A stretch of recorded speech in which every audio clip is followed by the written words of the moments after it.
શું નામ તમારું? મારા પ્રેમ ઘર પરિવારમાં કોણ કોણ છે? હું મારે કરવા તો કમાનાર કોણ છે? પહેલા નોકરી કરતી હતી હું, મારા પગની તકલીફને લીધે મેં છોડી દીધું. આ બી ફરસાણનું કામ કરતા પણ એ બીમાર થઈ ગયા એટલે એમને 2-3 વર્ષથી કામ એટલું બધું નથી થતું. તો તમે શું કામ કરો? બાજેટના પતરાનું કલર કરવાનું કામ કરી. આમાં કેટલા પૈસા આપે? 400-500 રૂપિયા જેવું મળશે. કેટલા દિવસે 400-500 રૂપિયા આવે? 20-25 દિવસ જતા મને મળશે.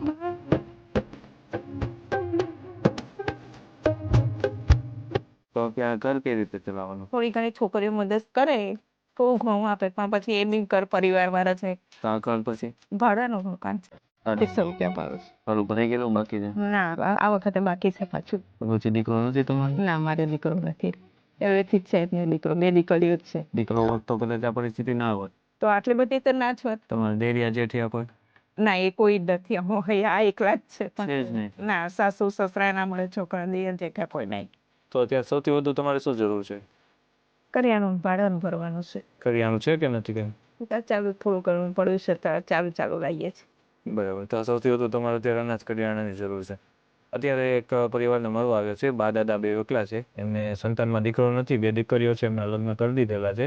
આસપાસના લોકો અને દીકરીઓ દ્વારા જે પણ એમને થોડી ઘણી નાની મોટી મદદ આવે એમાંથી એમનું ઘર ગુજરાન ચલાવે છે. પણ અત્યારે એમને ભાડા માટે અને કરિયાણા માટે જરૂર છે. તો અત્યારે આપણે એમના માટે તાત્કાલિક કરિયાણાની વ્યવસ્થા કરીએ જેથી કરીને આવનારા સમયમાં જે પણ એમને થોડી ઘણી તકલીફ પડે છે એ આપણે દૂર કરી શકીએ.